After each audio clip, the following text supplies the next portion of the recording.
What is up, DS3TV? We are back for another video. I know I'm coming out with this video kind of late, but you know, still gonna get these videos out for you guys. And I'm still gonna live stream tonight, so catch a live stream probably while this video is on. So yeah, that'll be the next move. And this is Otto Von Bismarck, Iron and Blood, Extra History 3. This is part 3 of the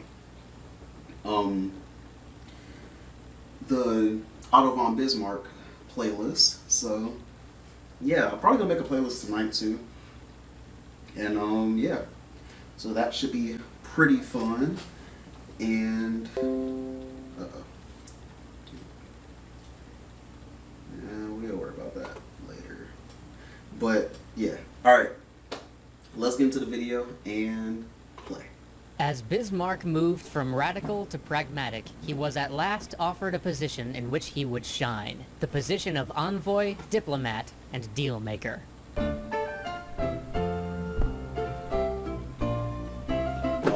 All very... Bismarck's tutelage in the all very important things to be. Diplomatic craft was swift. As he wrote to his wife, "I am making rapid progress in the art of using many words to say nothing at all." He wrote this from Frankfurt. He had been assigned as the Prussian envoy to the Diet of the German Confederation, that being the body that was supposed to figure out how the whole mess of 39 German states were to work together. But working with the Austrians was the furthest thing from Bismarck's mind. He was there to assert that Prussia was Austria's equal, and he did this with aplomb by lighting a cigar. See, smoking in the assembly was a privilege granted only to Austrians, but when the Austrian representative sitting next to him took out a cigar and began to smoke, Bismarck cracked out one of his own and, saying nothing, lit up. The press loved it. His enemies loved it too. When he returned to Berlin, one of them claimed publicly that the only thing Bismarck actually accomplished in Frankfurt was burning a cigar. And, of course, because old habits die hard, one thing led to another, and the ever-diplomatic Bismarck found himself once again on the field of honor, trading shots with a fellow Prussian over a cigar burnt to snub the Habsburgs. Wow. But his time in Frankfurt taught him one thing. If the Prussians were ever to carry the same weight amongst the German states as their much larger rival, they would need allies. So he began to court what he saw as the two most valuable possible confederates for Prussia: Russia and France. But then, in October of 1857, the King of Prussia suffered a stroke. The king's brother, named Wilhelm, because of course he was, why should a family have to come up with more than one name, took over the leadership. This Wilhelm, though, considered Bismarck as nothing more than a petulant schoolboy. His words. Bismarck had a plan, though. Bismarck always has a plan. He would counter this opinion in a most un-Bismarckian, and therefore most Bismarckian, way. He delivered to the prince a 92-page treatise detailing exactly how Prussia could abide by the letter of the agreement they'd signed that founded the German Confederation, while simultaneously aligning the other German states against Austria. Unfortunately, Wilhelm thought that was stupid. Bismarck was promptly assigned as the Prussian envoy to the Tsar. Because, you know, I guess if you want to get rid of somebody in 18th century Europe, you just put him in St. Petersburg. Or better yet, Moscow. And there he would sit on ice until 1862. These were some of the bleakest years of his life. He was cut out of state affairs, he fell ill, he nearly lost the use of his leg, and even withdrew himself from Russian society as his ability to serve as a diplomat was hindered by the fact that everybody knew he was there because his sovereign didn't want him in Prussia. But, at last, a strange letter came, one saying that he should return to Berlin with haste. When he got there, against all odds, he was asked to serve as the head of government. You might reasonably ask, why? Why would the king... Yeah, why would the king that he was very adamant that he was just a little schoolboy, that's, you know, from his words. Why was he so adamant just to give him the crown that quickly? King who had so long snubbed him ask him to run the state? How could he go from a remote diplomatic posting to the head of domestic affairs? Well, because nobody else wanted the job. At least, nobody else the king thought wouldn't plunge the country into civil war. You see, for a year, the Liberal Party had refused to grant funds for the army. And if you know anything about Prussia, you know Voltaire's old adage. Where some states have an army, the Prussian army has a state. meaning that not funding the army had brought them to the brink of constitutional crisis, and the king's closest advisor's best suggestion was to have the army overthrow the Democratic Assembly and then figure it out from there, which was basically 100% guaranteed to start a civil war. Yeah. So the king figured, call in Bismarck, I guess. If he succeeds, fabulous. If he fails, then we'll just throw him under the anachronistic bus. As the announcement went out, no one in the wider world of Europe really thought he had a chance. Neither did many in Prussia. For 2 weeks, Bismarck had to scramble to pull together a cabinet, because nobody thought his government would last. Simultaneously, he also had to bolster the spirit of the king, who, in his dejection, was continuously on the brink of giving in.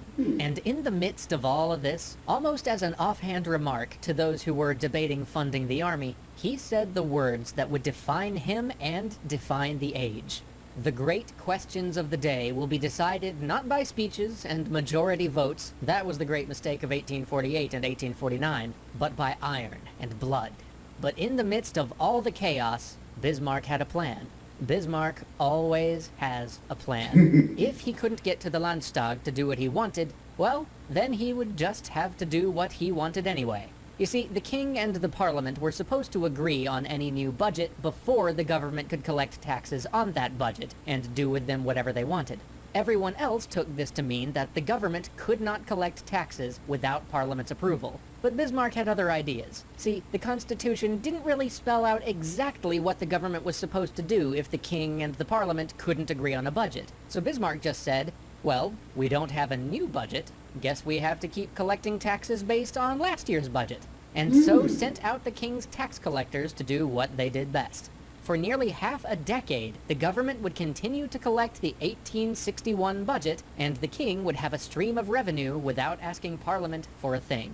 With that settled, Otto now had the prestige and the freedom to turn to what he saw as his larger project, positioning Prussia to be the preeminent power in Germany when the German states finally unified.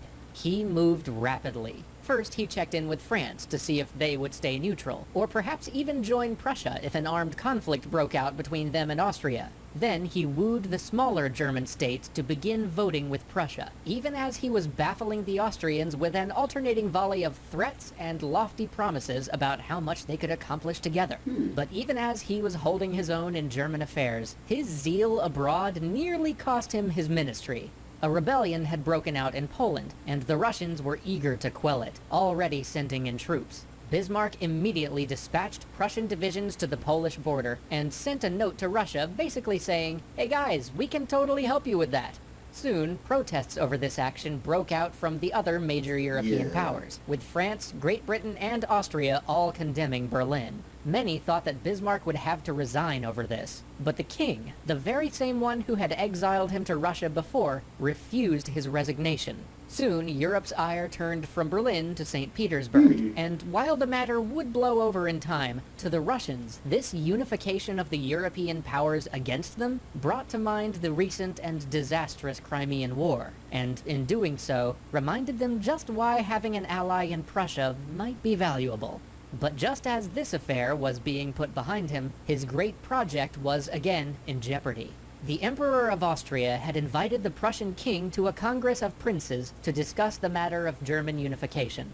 Bismarck at once saw that the Austrians had stacked the deck, and any vote at such a conference would go in their favor. But he also knew that he wouldn't be able to convince the king that an invitation from other princes was a trap. So he took a different approach. The king was never the most secure of people, so Bismarck convinced him that the invitation was an insult, and that it should have been sent to him with much more formality. So the king declined to go.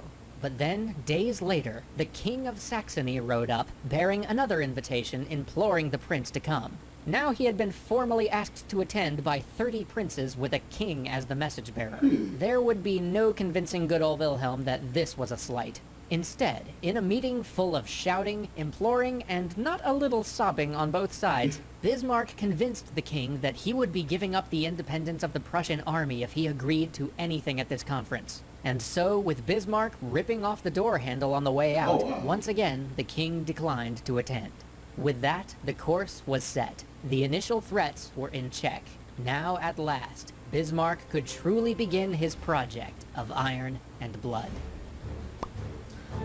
that was a good video. Yeah, I enjoyed it. Yes. Also subscribe to the channel. I want to get to 1,000 subscribers by my birthday, and we are getting very close to it.